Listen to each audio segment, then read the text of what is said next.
C'est toujours difficile au niveau de la publication d'essais cliniques qui sont faits dans euh, dans la vraie vie parce que on n'est pas capable de reproduire des situations de laboratoire, des situations très précises où on est tout à fait en contrôle de tous les éléments de l'intervention. Alors, ce qu'on voit dans les essais cliniques sur les médicaments, par exemple, on contrôle absolument tout, toutes les composantes de l'intervention. Quand on travaille sur le terrain, dans la vraie vie, il y a toujours des éléments pour lesquels on a un petit peu moins de contrôle. Donc, ça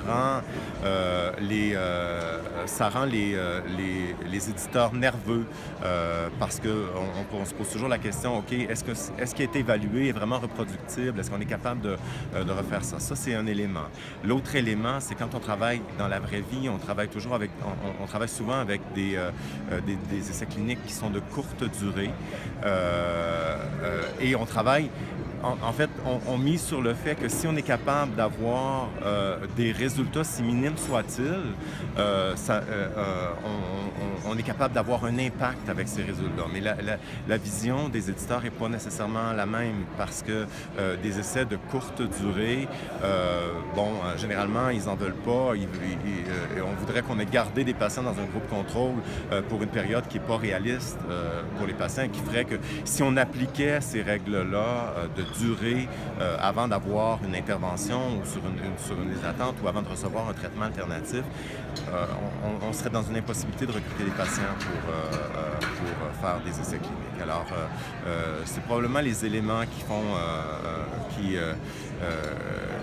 que les éditeurs ont un petit peu de difficulté à accepter ce genre d'essais cliniques. Superbe. Et maintenant, quelques mots en anglais?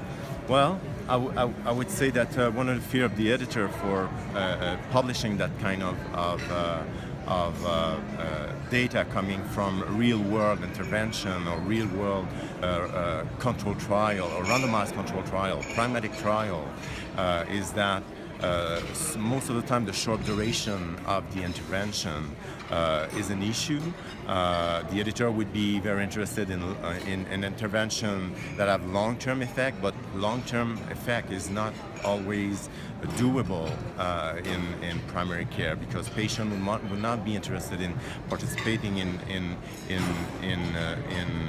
such trials because they really want to receive the treatment or the intervention they're seeking to have by consulting their primary care doctor. So this is one element.